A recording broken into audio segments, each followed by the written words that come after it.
Merci Landy, merci pour cette troisième invitation. Je suis très ravi d'être à chaque fois avec vous et partager ma petite expérience. Elle n'est pas très grande, elle n'est pas très importante, mais il est toujours utile de partager des idées et de se poser les bonnes questions. Alors, vous en avez posé quelques-unes d'excellentes et je vais m'appuyer sur vos questions pour démarrer cette discussion et pour dire est-ce qu'il faut vraiment avoir un réseau? À quoi ça sert un réseau? Un réseau de quel type? Vous avez évoqué les réseaux en ligne ou les réseaux réels, physiques. Il y a une multitude de réseaux et qu'est-ce que c'est de faire du networking? D'où ça vient? Et on a l'impression que c'est quelque chose qui est très à la mode, qui est assez récent, mais en réalité, l'homme a toujours réseauté, depuis toujours. Dans la cour du roi, il y avait des gens qui réseautaient, qui formaient des groupes à l'intérieur du royaume, à l'intérieur de la cour, pour avoir de l'influence, pour avoir des appuis, pour être bien vu par le roi. Donc, il y a toujours des intermédiaires. On s'approche de celui qui est le plus proche du roi pour bénéficier de leur faveur. Donc, ça a toujours existé, mais c'est vrai qu'il faut se poser la question pourquoi réseauter? Alors, ça dépend de ce qu'on fait dans la vie. Est-ce qu'on est étudiant? Est-ce qu'on cherche un stage? Est-ce qu'on cherche un premier job? Est-ce qu'on est on a 35-40 ans et on cherche un emploi qui convient à mon expérience, à mon âge, à ma nature et à mes attentes en termes de progrès, d'épanouissement et de salaire. Est-ce que je suis un politicien? Est-ce que je suis une entreprise ou je suis un individuel? Tout cela est important pour se poser la question vers où je vais. Parce que si je suis une entreprise et je suis un chef d'entreprise, ma démarche, elle est complètement différente. Si je suis un producteur de chocolat ou si je suis dans la pharmaceutique, si je suis dans l'automobile, eh bien, il faut que je fasse des réseaux d'une nature différente, d'un niveau différent pour atteindre le chef de l'État, par exemple, pour pouvoir dire que la loi sur l'interdiction des sucreries à l'école, il ne faut pas la faire passer, attendez 2-3 ans parce que j'ai du chocolat à vendre à l'entrée de l'école. Ou pour l'automobile, eh bien, les pots d'échappement, là, vous les avez changés, mais ça m'embête tellement parce qu'on a fait des investissements énormes. Et donc, si vous changez cette législation, ça va nous poser beaucoup de problèmes. Et forcément, il faut faire du lobbying, donc d'où le mot lobbying, un rapprochement avec le réseautage.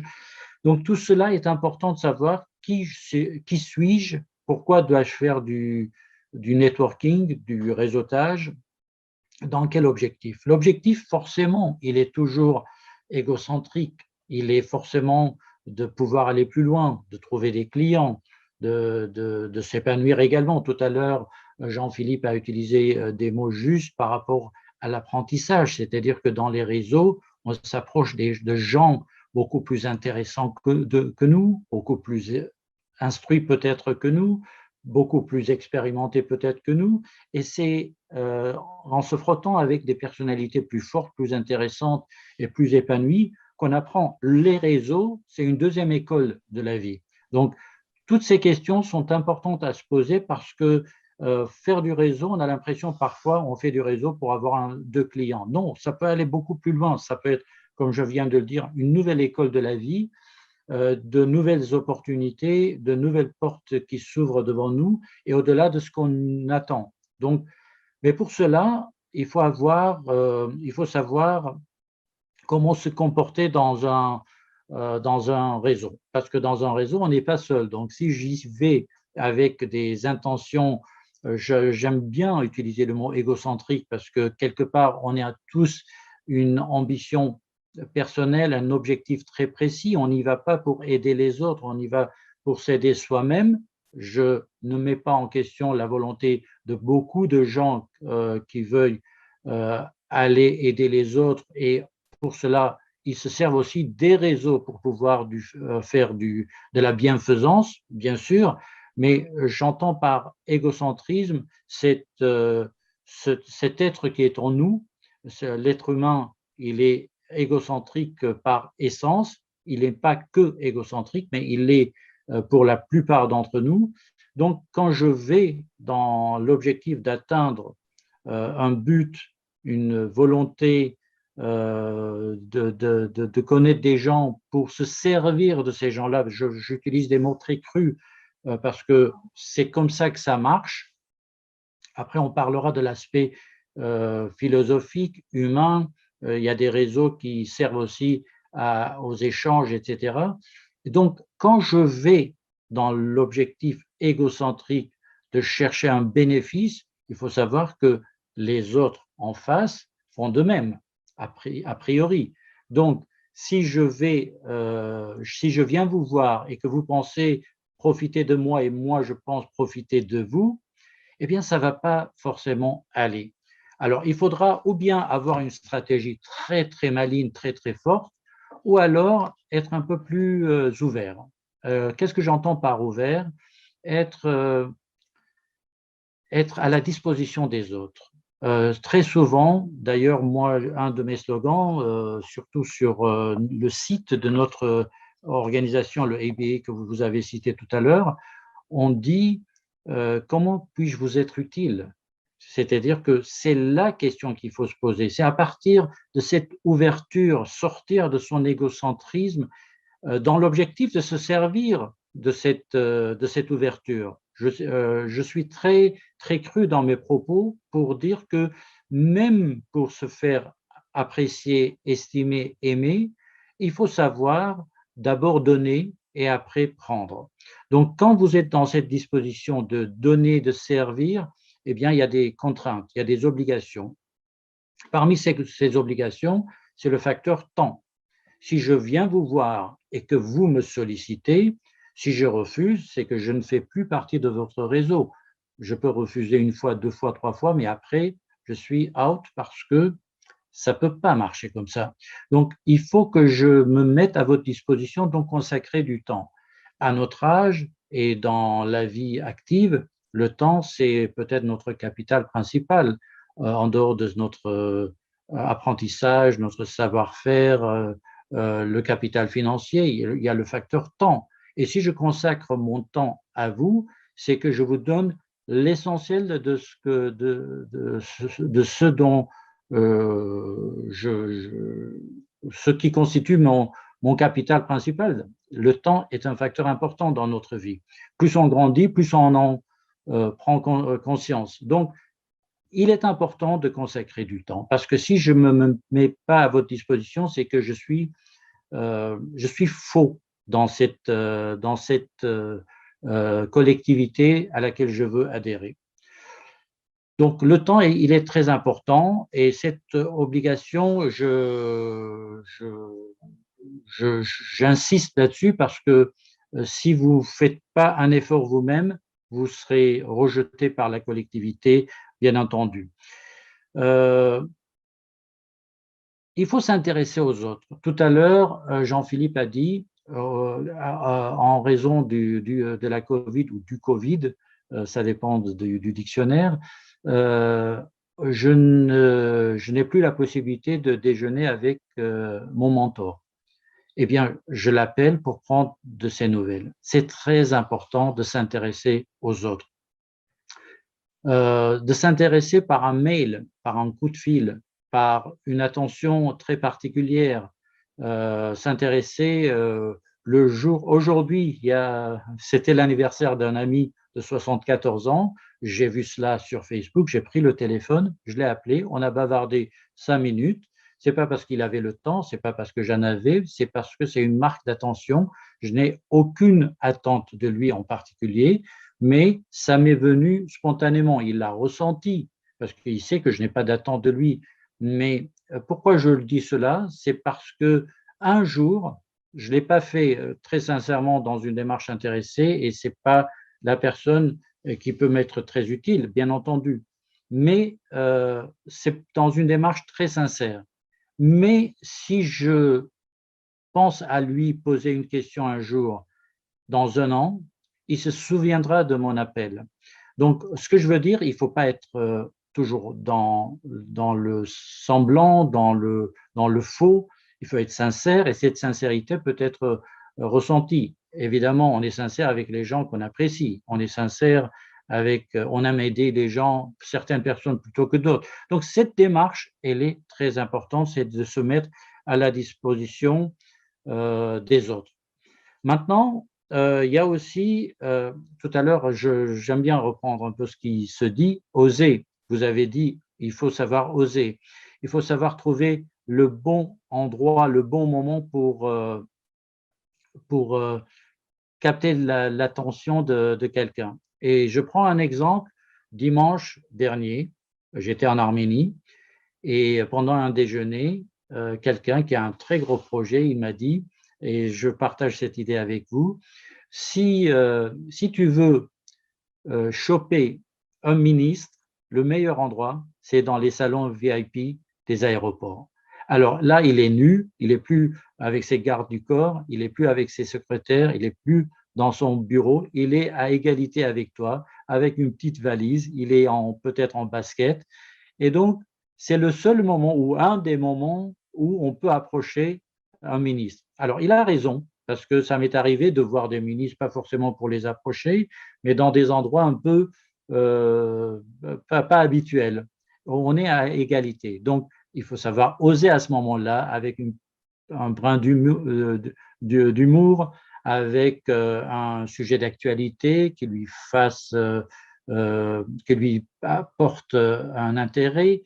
Donc, approcher ces gens et échanger peut-être une carte de visite.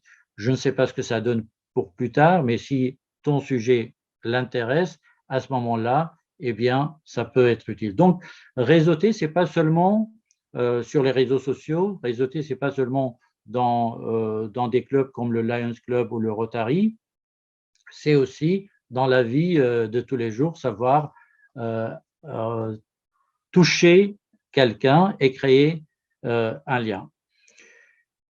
Je dois dire quand même que réseauter, ça commence, le premier network, c'est votre famille, vos proches. C'est-à-dire que tout à l'heure, je disais, est-ce que vous voulez trouver un job? Est-ce que vous voulez changer de job? Est-ce que vous voulez trouver un financement? Eh bien, si vous voulez trouver un financement, vous allez chercher plein de réseaux, Mais le premier réseau, c'est vos amis, vos proches. Si vous ne savez pas, alors à condition évidemment qu'ils aient les moyens, le minimum, le strict minimum pour vous aider ou participer à votre projet.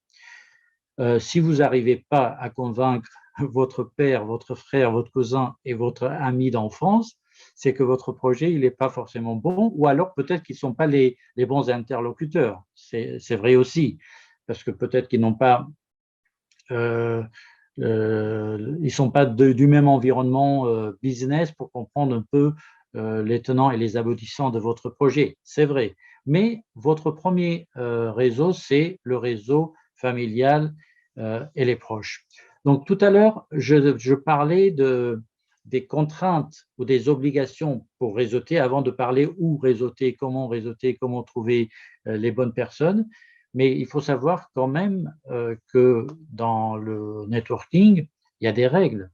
Il y a des règles dans votre intérêt. Il faut, par exemple, ne pas être trop bavard. Il ne faut pas aller dévoiler tous ses projets parce qu'on s'est senti un peu rassuré ou honoré d'avoir été près, près de telle personne. Alors, pour montrer qu'on est costaud comme elle, eh bien, on commence à tout dévoiler, tout dire. Moi, j'ai fait ceci, j'ai un brevet à déposer, j'ai une excellente idée. Dans un an, je vais cartonner. Mais le type, ça y est, il est malin. S'il est malin, il a pris l'idée. Peut-être qu'il va vous associer dans son idée demain, ou alors il va vous écarter. Il a tout pris. Je le disais tout à l'heure, vous réseautez dans un objectif particulier. Lui, il réseaute pour un objectif qui est le sien. Et peut-être que son objectif, c'est de piquer vos idées. Alors, avec vous ou sans vous, ça c'est une autre affaire, mais en tout cas, soyez très attentifs à cela, pas de projet, pas d'idée, pas de jusqu'à ce qu'on arrive à un niveau de confiance. Après, c'est à la personne de voir. Donc, par contre, vous pouvez, vous, être un peu plus malin et faire parler les autres, par exemple. C'est toujours dans votre intérêt. On est là dans un intérêt, dans un objectif. Ce n'est pas pour piquer forcément les idées des autres, parce que je ne dirais pas que c'est sain de le faire, mais en tout cas, peut-être d'avoir des informations nécessaires et essentielles pour vous que vous n'obtiendriez nulle part ailleurs, si ce n'est moyennant des sommes très importantes, parce que c'est des avis d'experts et que vous ne pouvez pas vous procurer ces experts-là vous-même. Donc, le réseautage sert également à cela. Je le disais tout à l'heure, c'est une nouvelle école et c'est plein de gens très intéressants, très épanouis et beaucoup plus solides forcément que nous. Et c'est ça l'intérêt de les rencontrer. Je dirais, le réseautage, c'est, tout à l'heure je disais peut-être que vous voulez chercher des clients. Oui, le réseautage aide aussi à chercher des clients, à trouver des clients plus facilement. J'ai eu l'expérience, une petite expérience d'installer une société en Russie. Donc c'était en 2012-2013 et je peux vous dire que j'ai beaucoup souffert. J'ai beaucoup souffert parce qu'à Moscou, à l'époque, je ne connaissais pas beaucoup de gens et les gens que je connaissais, je me suis mal pris et ça m'a pris beaucoup de temps. J'ai dépensé beaucoup plus d'argent que ce que je pouvais, enfin par rapport à ce que je pouvais économiser. Donc surtout, j'ai mis beaucoup de temps à m'installer. Et de là m'est venue l'idée de fonder le ABA, le Armenian Business Agency, ce qui est un réseau qui porte un nom arménien où il y a beaucoup d'Arméniens, mais il n'y a pas que des Arméniens. Et donc, c'était dans le but de justement faciliter, à partir d'une expérience difficile pour moi, de faciliter les échanges, les liens, les contacts, non seulement à travers mon expérience et mon réseau, qui n'est pas extraordinaire, en réalité c'est un petit réseau. On connaît des gens, avec le temps on construit des relations, on se fait respecter, c'est très important, et si on ne se fait pas respecter, eh bien il n'y a pas d'affaire en réalité. On se fait une réputation, et à partir de là, on se sert de cette réputation pour, je le disais tout à l'heure, tout n'est pas égocentrique, heureusement, pour aider les autres, pour donner un coup de main, pour créer un contact, pas forcément intéressé, pas moyennant une commission, parce qu'on a aidé quelqu'un, non, parce que dans la vie, il faut savoir s'entraider tout simplement. Et tout simplement aussi de penser que si je ne l'aide pas, je n'ai rien à gagner en ne l'aidant pas.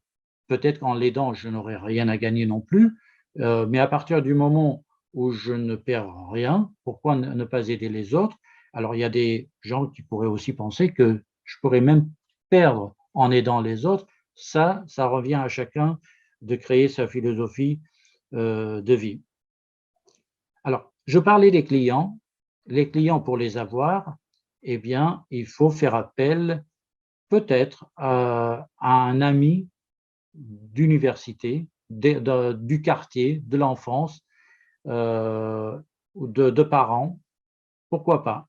Mais sachez que si votre ami n'a pas d'écho positif par rapport à une première recommandation qu'il aura faite, eh bien, il ne fera pas une deuxième recommandation, il sera même déçu, il ne voudra même plus parler avec vous parce que vous l'avez ridiculisé face à un tiers auprès de qui qu'il a sollicité pour que vous puissiez avoir ce client. Donc, ce que je veux dire par là, avoir un réseau ne suffit pas pour avoir un client. Il faut être professionnel, il faut avoir un vrai savoir-faire, il faut savoir présenter sa personne et son talent et son expertise de la manière la plus juste, sans gonfler, sans donner une image qui ne soit pas, qui ne colle pas à la réalité, à votre réalité. Donc, c'est très important d'être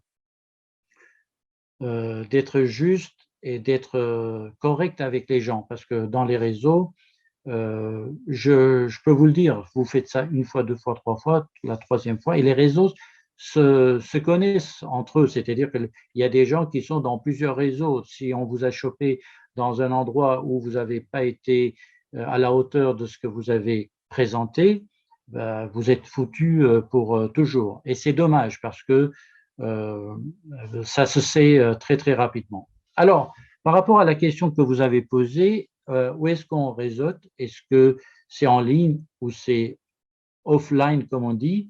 Eh bien, les deux, parce que la vie aujourd'hui nous démontre que les réseaux en ligne sont assez efficaces si on sait les manier. Alors, moi, j'aime bien le contact physique, j'aime bien la relation humaine, j'aime bien, mais en même temps, on n'a pas le temps de tout faire. Il faut faire des choix. Euh, il ne faut pas faire du réseautage pour paraître. Ça, on peut le faire quand on a 20 ans, 25 ans, on court partout, on veut être visible partout, on pense qu'une carte visite ou un paquet de cartes visite dans notre poche, ça fait tout et que les gens vont nous appeler derrière. En réalité, le réseautage, c'est quelque chose qui est de l'ordre de l'intéresser. Si on n'est pas intéressé par vous, si vous n'êtes pas intéressé par moi, vous allez jeter ma carte visite ou vous allez mettre ça dans un coin que vous allez peut-être revoir dans 10 ans au moment de nettoyer votre pièce. Donc, il faut avoir des objectifs, il faut être à la hauteur de ces objectifs par son comportement. Euh, donc, aujourd'hui, il y a des réseaux qui sont extraordinaires. Le Lions Club, par exemple, le Rotary, par exemple, où les gens, depuis d'ailleurs, ce sont des réseaux internationaux, c'est-à-dire que si vous allez en Afrique, en Europe, en Arménie, en Russie, etc., on va vous présenter à d'autres gens qui sont dans le Rotary. Je prends ça comme un exemple. J'en fais pas partie, mais je sais que ça marche comme ça. Et donc, vous voyez, donc, ce sont des organisations internationales où le lien amical s'instaure, où vous n'avez pas forcément un lien de business avec les gens de votre groupe. Vous faites de la bienfaisance, un projet humanitaire dans un village donné, mais ce rapprochement avec ses amis avec qui vous déjeunez une fois par mois ou une fois tous les 3 mois, eh bien, sur plusieurs années, ça vous donne la possibilité de dire Jean-Philippe, est-ce que vous voulez bien me présenter à telle personne? Et si le contact il est positif, la confiance est instaurée, mais pourquoi pas? Pourquoi pas? Donc, les réseaux, c'est aussi ça. C'est pas je vais à une réunion, j'ai un client. Pas du tout. Il faut cultiver le réseau. Il faut cultiver votre image. Alors ça, j'en parlerai rapidement dans le cadre du réseautage en ligne plutôt, mais de toute façon, dans la vie, il faut savoir cultiver son image. Quelqu'un qui veut réseauter, tout à l'heure on a parlé d'oser aller affronter des gens plus grands que nous, parce qu'on ne se sent pas toujours à l'aise, mais il faut savoir aussi, par exemple, prendre la parole, parce que les gens ont besoin de savoir ce que vous pensez. Ils ont besoin de connaître votre mentalité, votre éducation, votre degré de confiance. En tout cas, la confiance euh, qu'on peut voir en vous. Peut-être qu'elle n'est pas réelle, mais en tout cas supposée. Donc, pour tout cela, l'image est importante. Vous ne pouvez pas avoir, vous ne pouvez pas aller dans un réseau cool en costume cravate et vice-versa. Vous ne pouvez pas fréquenter des gens d'un business club en y allant en basket. Donc, l'image aussi extérieure est importante à cultiver.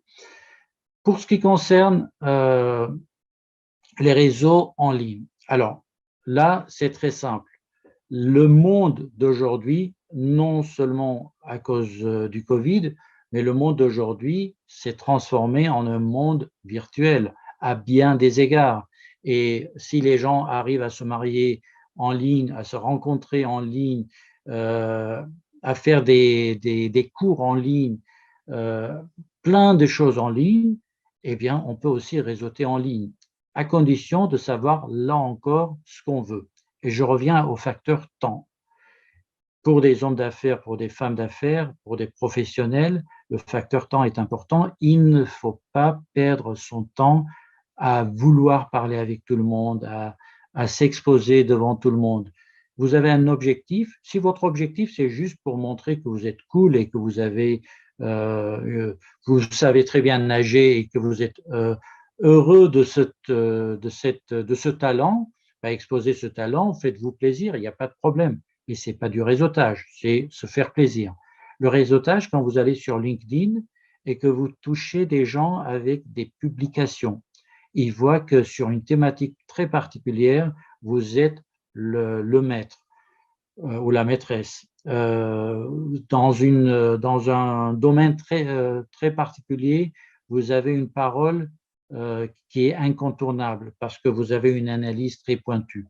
Donc, année après année, vous devenez une référence, rien que sur LinkedIn, sur un sujet très particulier.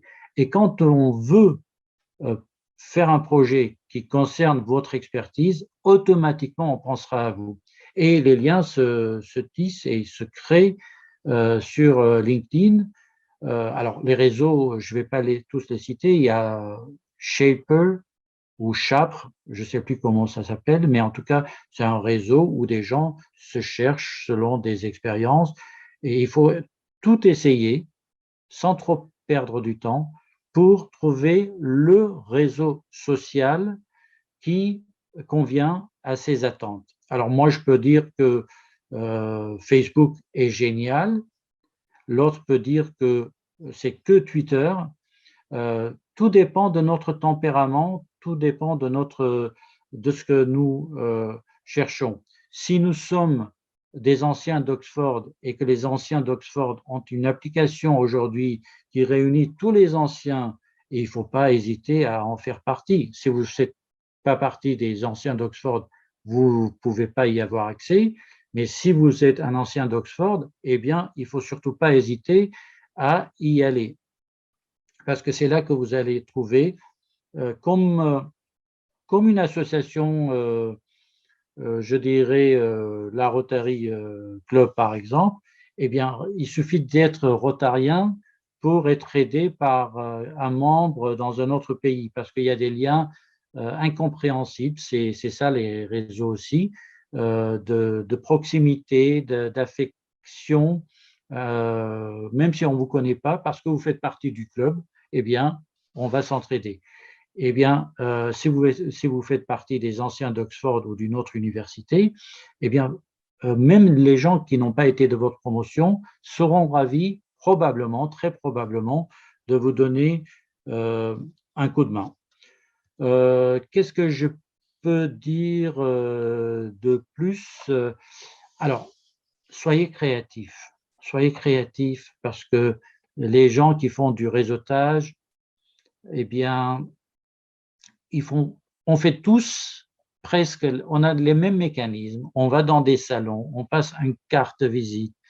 Il suffit de mettre sur une carte visite une phrase philosophique ou un peu d'humour ou quelque chose qui porte une attention sur un aspect de la vie humaine, à l'environnement, peu importe, ça dépendra souvent du sujet, eh bien, vous captivez l'attention. Vous dites à celui à qui vous passez votre carte visite que vous n'êtes pas juste là pour faire du business, vous êtes là aussi pour porter un message.